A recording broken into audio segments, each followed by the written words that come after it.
Now, which Pokemon did you guys start with? Quick answer on Pokemon Sword and Shield. Pokemon Sword and Shield. I had was it Grookey, right? The monkey, The monkey, the grass monkey. Yeah. the grass monkey. That's funny because that's what Noah named him. Yeah. Luis's son. He named him Grass Monkey. Grass monkey. Yeah. I did the math the other day and realized that I mean I've played a bunch of these games multiple times, so I've picked different starters. The first time I've played every single Pokemon game, I've picked the grass starter. Interesting. Every See, for single me, time. it Not was the on water purpose. Pokemon. I picked them. I picked the water Pokemon every single game. Actually, Mudkip almost made my list of the six. What did he turn into at the end? As Swampert? Swampert, yeah. Yeah. Oh, dude, that Pokemon was epic. So he would be kind of my sub in for some of the other Pokemon. But yeah, I picked Sobble. What about you, Louis? Score Bunny. Score Bunny. Ah, interesting. We Yeah. got all three.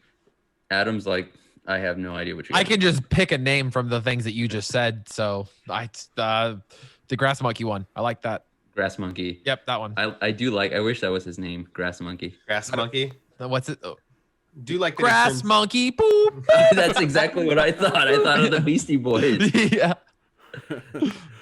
All right. So, which was your most exciting catch? Like, what catch were you most excited about in the game?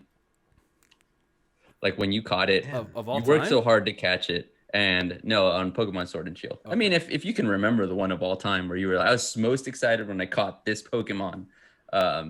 But I'd say for me, it's gonna be really silly, but Growlithe. There It you was go. a level 17 Growlithe. I mean, who doesn't want a Tiger Wolf? I did. And Pretty it almost sick. cost me, I went through 5 Pokemon to catch this one. I had to revive another one, and I used almost every Pokeball that I had to finally catch my Growlithe, and it became like my powerhouse. I got There you through go. most gyms with my Growlithe at the end using a Flame Wheel. So that was mine. What about you guys? I'm trying to. I gotta take a minute to think about that one. What's probably for me, it was one of the 2 shinies that I ended up catching. Which for those uninformed, shinies are a variant in color for the Pokemon. Every Pokemon has a version that is slightly different in its color palette, and a heck of a lot rarer to run into. Very, very hard to run into. It was. I think the one I was hunting at the time was Stuffle. And Stuffle is a cute little pink and brown, like stuffed animal looking Tanuki raccoon thing, and he evolves into a pretty rad little Pokemon called Beware, which is like, I think in his definition says he can hug you to death. But running into the shiny, it was after hours and hours and hours of just cycling in and out of routes and chaining that Pokemon over and over and over, like hitting the encounter, then having to kill it and get out and kill it and get out, and just circling it over and over, and that endless grind to try and finally run into one that would been a weeks long search until finally you just see a little bit of orange instead of pink pop up, and that little sparkle of glitter pop up above It him. gets that heart. You get your heart pumping, Oh, right? you feel like you won the lottery. Like, I would rather get a shiny Stuffle than win $5 million at that point. It is a better feeling. It's a better dopamine hit for me. Yes. There you go. And you had to work for it too. And you had Yeah. to work Incredibly hard for it. You got The to only beat it thing up, is- or you can't kill it. Once it shows up, that's not a guarantee. You can still kill it. It can still run away. So it no longer becomes like the endless chore. Suddenly it's like it's game on, and you are in the most intense version of Pokemon catching you could possibly be in. Because unlike other things, like I could say that catching some of the legendaries might have been a little hard, but you can always save right before you encounter them and then just retry if you mess it up. The shinies are completely a random encounter, so that you're one and done. That's all you get. You're That's- starting from the beginning if you mess this up. That's That was probably aggravating. the most intense. Yeah. That is very much so. What about you, Louis? What was your most exciting catch? Exciting. I saw a Pikachu, like, so I was running into this one zone where there was like these people dressed as Pikachu and Eevee, and I thought they were actual Yeah. Pokemon, and then I realized it was just some twerps. But anyways, so I'm just kind of grinding that area there because I knew there was a gym coming up. I just wanted to boost up some of the Pokemon, especially the fresh ones I just caught. And then I noticed that there was another, like, I thought it was a trainer, right, wearing a Pikachu costume. But this one, like, was moving different. The physics were different. I was like, oh my god, I think I finally found one. And so I go, and then yes, you go into the sequence where the Pokemon comes out and it's a wild Pikachu appears. I remember reading that, right? And I'm such a nerd. I scream at oh, Noah, come here, come in. I'm the kid, right? Come in, Noah, look, it's a Pikachu. It's like, Dad, they're rare. How'd you find one? Right? And so that was definitely the most exciting catch. And yeah, I took my time. Oh my god, I took my time. And just like Ian said, like I was focusing in on the when you're catching the catching sequence and make sure that the little sparks come out and then you caught them, right? But I wanted to share this though. The most stressful Pokemon that I tried catching was Haunter.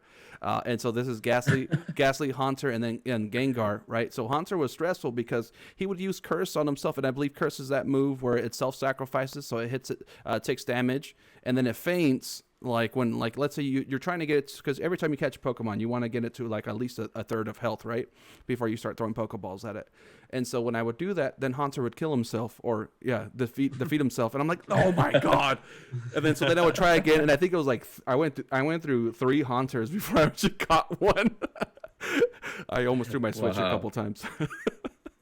Yeah, I'm glad you didn't. But I didn't know that Pikachu were so rare until after I had caught one.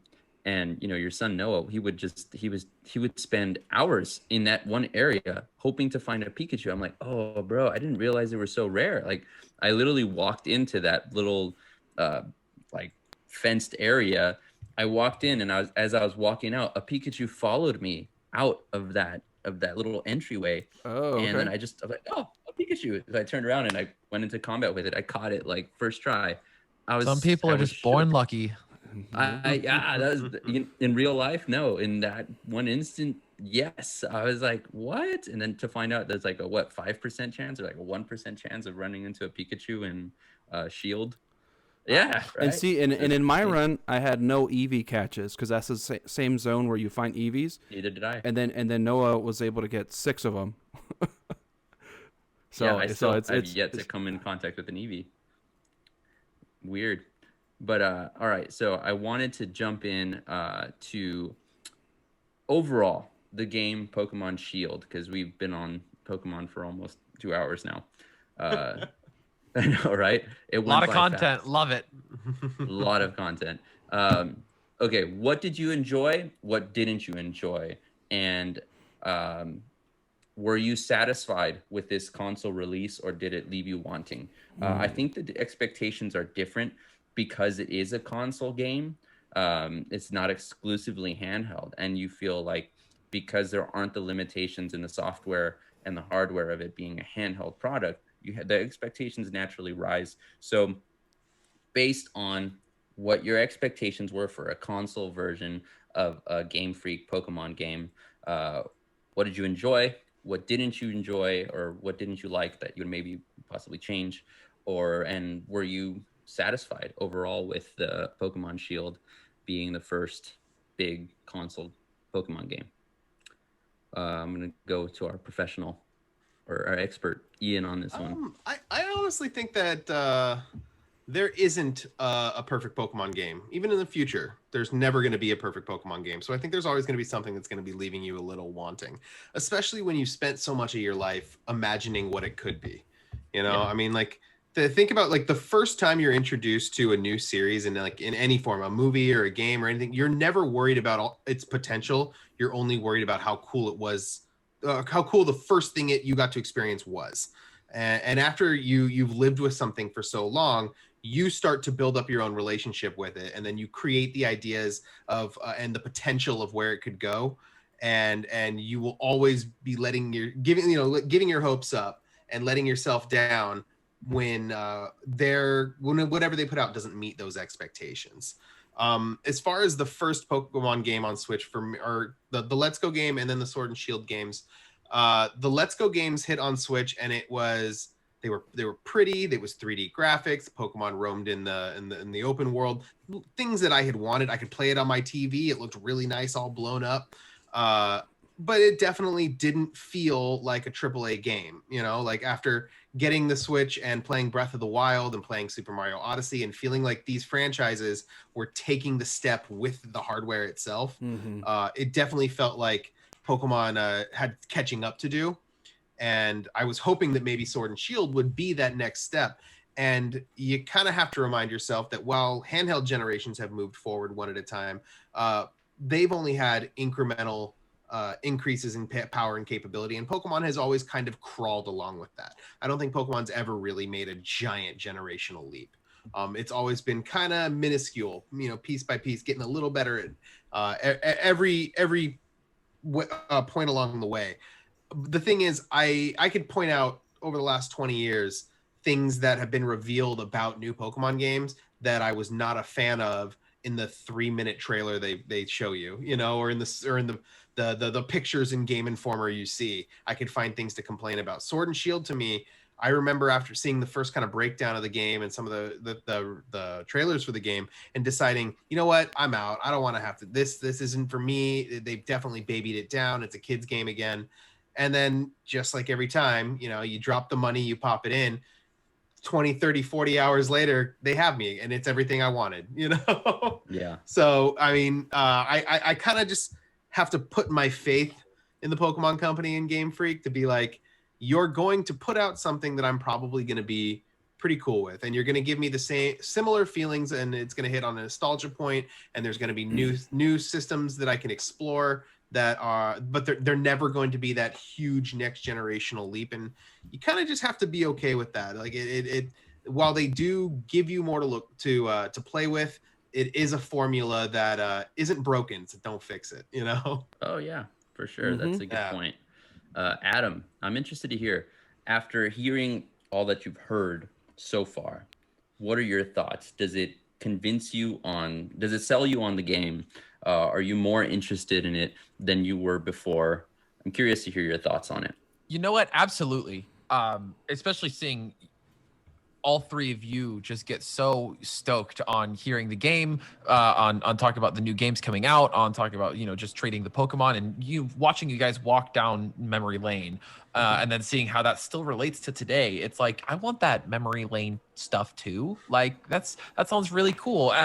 And like Ian said, is that like, it's never gonna be perfect because you're so attached. You know what I mean? And it's like a good example is like Harry Potter, right? The diehard Harry Potter heads who read all the books were never happy with the movies because they weren't the books. They didn't get that same thing that the books gave them, but at least it's something. You know what I mean? And I think all the three of you guys have, you know, such intense relationships to the franchise that you're always going to have something to gripe about, but at the same time, you have content, you have something there, you know what I mean? So you're not quite satisfied, but it's just there enough to keep you hooked and keep you wanting more. And I think it's interesting. What I think is going to happen is you guys are going to, you know, age more, and you guys are going to progress along with the story, progress along with the games that come out, and you're going to look back and be like, dang, that Sword and Shield was pretty dang good. You know what I mean? Because then the new games aren't going to have the same things that Sword and Shield had, just like how Sword and Shield doesn't have the same things that Ruby, Emerald, and the other one had. And then just like how that one doesn't have the stuff that the original had. They have the same concepts, but different things are there. As far as my relationship to it, I want to start playing this. You know, I'm tempted to go get a Switch tomorrow and buy Sword and Shield just so I can understand, you know, what you guys are talking about and understand the relationship that you guys have to this video game. You know, experience Dynamax Pokemon for yourself. Dude, that sounds sick. I cannot get the Dynamax Gengar stuck out of my head. You know what I mean? It's just there, just the menacing look. I'm like, that sounds terrible. Like, I imagine you guys, when you first saw it and you didn't know anything about it, and your first encounter was just like, what am I looking at? You know? I could just picture you guys doing it, and oh yeah, it's really interesting. Yeah, and it's like when you open up Sword and Shield for the first time, it slaps you in the face with Dynamax, and it's a Charizard, and you're like, whoa, dude! Like, I was already intimidated by Charizard. Like, that's like a Pokemon you always kind of have to look over your shoulder with. Like, are you gonna roast me one day and eat me? Like, I'm not sure, but I'm hoping that you have enough faith in me as you did with Ash, right? Yeah. And then you see that Dynamax Charizard from the get-go, and you're just like, what? I'm gonna love this game. Yeah. Like, I am genuinely going to love this game, which is for me that's what I loved about Shield, is that just when you thought Pokemon couldn't get any cooler, it brought a whole new, something you just never thought of. Like, who would have ever thought of energizing and roiding up Pokemon to like a next level, where they're just enormous and they look different. Like, some of them take on different features. Some of them are not just like larger versions of them. Some look like intense and crazy, and they take on different form and just more powerful. Another thing that I really liked was raids.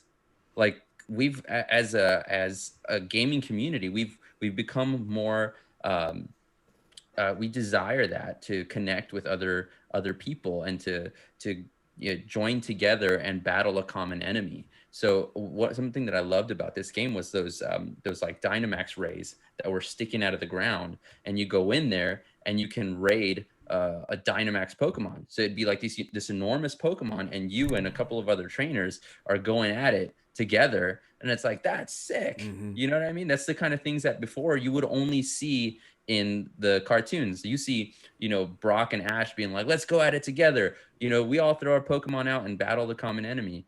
But in the games previous to that, it was just you always battling the one other person, or sometimes two. To all four of us be going after one enormous Pokemon was just like the coolest thing. It was a way to bring in kind of the idea of raids and dungeons into a Pokemon game, which had not, or at least I don't know of it ever have been done before. And I think that made this game innovative and exciting again. Something that I didn't like was how much it held your hand in the beginning. I felt like that tutorial was way too long. I would like, I was kind of annoyed by the friend. What was his name? Hop? Hop. I hated Hop. And it wasn't his fault. I think it was the game's. Like, literally, you couldn't take 5 steps. You couldn't take 5 steps without Hop being like, aren't you just excited about Pokemon? My brother is awesome. I want to be the best. And then you'd like wreck him every time. And he'd be just so positive. But it's like, dude, let me breathe. You are like the most like constricting, and you're like ruining my life, dude. I can't enjoy this game without running into you and seeing your face, and you like having me to button mash so that I can just get out of this interaction. You're the friend I never wanted, Hop. Leave me alone. Rip Hop. Yeah. Can you just say one mean thing towards me, please? Yeah. So I that's the thing. I liked Gary. Gary would talk trash, and you feel good about like just destroying him. Right. Like Hop, I wanted to almost lose on purpose to be like, Hop, you're gonna get there one day, buddy. You did get it there, pal. Yeah, because you keep trying. But every time, him and his stupid Wooloo, like I would just one shot him every time. And that was another thing I didn't like. I felt like the when you're a fire Pokemon going against a grass Pokemon, I mean, you easily one shot them and they're done. I felt like that was too easy. The advantages are just so huge that how quickly they throw an experience share at you, which allows you to power up your entire team while only ever using one. So instead of having one powerhouse that if they go down, you then have to scramble with 5 weaker dudes you didn't spend as much time on. Yeah. Everyone, like the whole, you're playing with 6 MVPs the entire game. And it definitely shortens that difficulty curve a lot and made it a little too easy. As far as the whole like the stuff with Hop and the tutorial things, I think it's part of the contract now of playing a Pokemon game that adult gamers just have to concede to, is because Pokemon was designed as a children's game, and they have said that the mission statement is it will forever be a children's game. So the way as long as you think about it as the fact that you're playing a game in a franchise that will definitely be somebody's first Pokemon game, that stuff's always going to need to be there. Yes. Yeah. Adam, you'll appreciate that. You'll like Hop a lot more than I did. But I was literally just thinking the same thing, because I was like, you're an experienced Pokemon player. I would probably be like, yeah, let's go, Hop. And you're like, Hop, get out of my face. Like, shut up, Hop. But I would have liked I think I would like.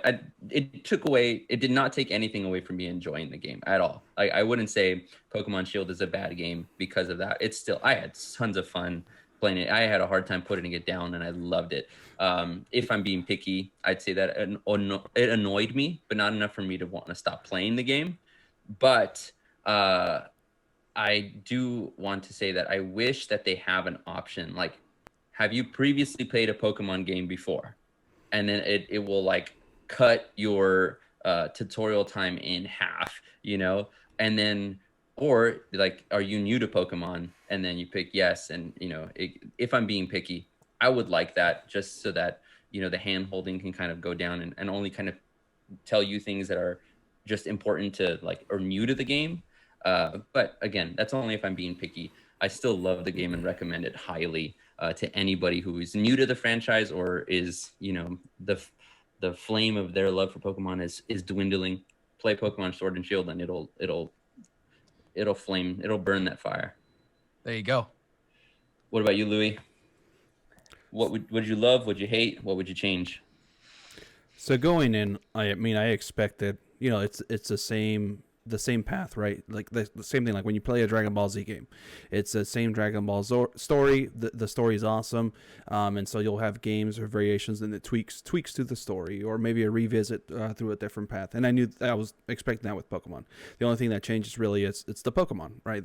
You'll have a different region, and so you'll get different spawns of Pokemon. Sometimes you get overlaps of the previous generations, but so I'm also a big visual nerd.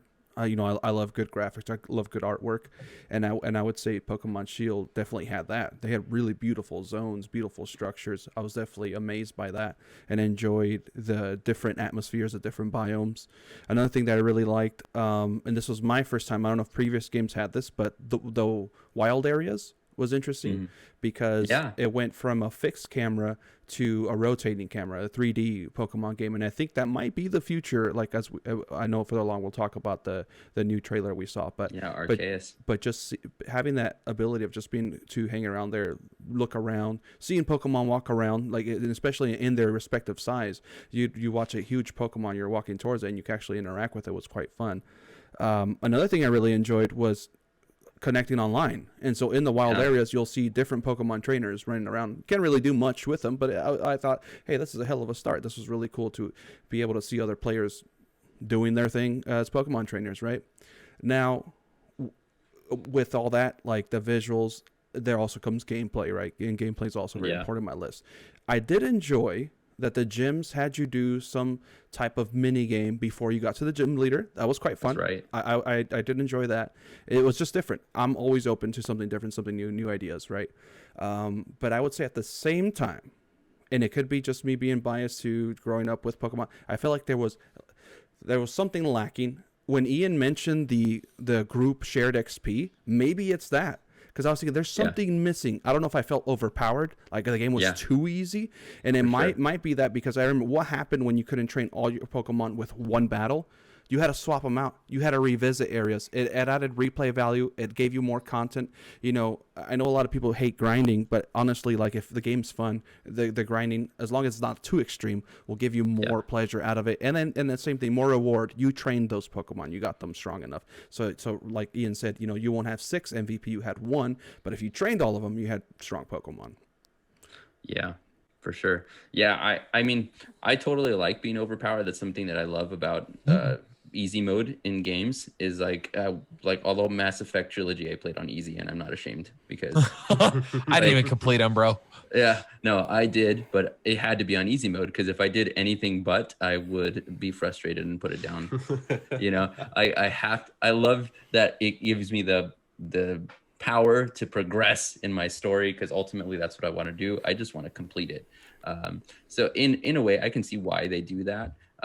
Especially younger audiences, like they have even less patience than I do. So, I mean, it makes sense. And that's just, I think, again, taking Ian, what he said about it is ultimately for kids, and that's what kind of the market that they're going for. Well, I will comment on something real quick, because I saw my son play through it. He's 12. Maybe I was a little bit younger than he was when I first played, but I had to push him through the tutorial. he was getting quite annoyed with it because I even explained to him, he didn't know it was a tutorial. This seems like the tutorial part. You just kind of got to stick through it and then the game will open up, right?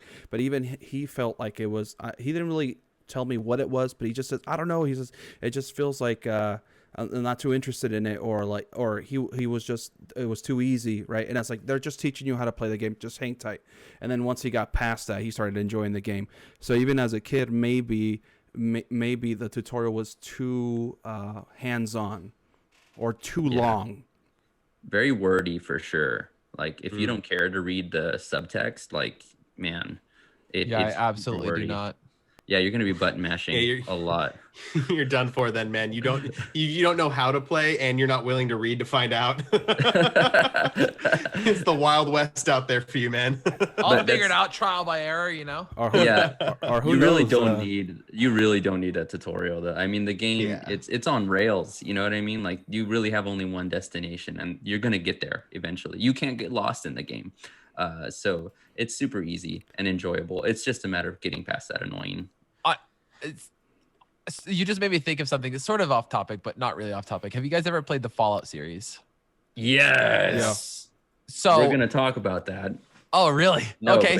Go for it. So I was gonna say, because you said that this game is on rails, and normally I don't really like those kinds of games, you know, especially like, you know, what is that, linear games? And like I understand that like the game is relatively linear, but you still have open world aspects to it. Yes. But for some reason, that just made me think of I played Fallout New Vegas. Have you guys all played Fallout New Vegas? Yeah. Okay, Every so Fallout game. the idea of the game is that they want you to go from, what is it, Good Springs, and they want you to go down and around up through, you know, the other side of everything, and then to get to everything. I have played through the game many times, and for some reason, I was just like, you know, I don't want to do that this time. I want to go from Good Springs to the Lucky 38, just go right across. And so I brute forced my way through it, and as a level 1, ran past a bunch of like death claws and the guys who like blow you up, and then other people, and they were making it hard for me to go that way, but I was like, I'm going this way, man. And you know, eventually I did it. But it's just funny because, you know, the game doesn't really allow you, like Pokemon doesn't really allow you to do things you're not supposed to do yet, because they'll just destroy you otherwise. Right. But with games like Fallout and other games that I like, open world games, it's difficult to do it, but it's possible to get from Good Springs, the tutorial, all the way to the Lucky 38 at level 1. And I did it. It's just a little reminded me of that. It's funny that the games are fundamentally different, you know?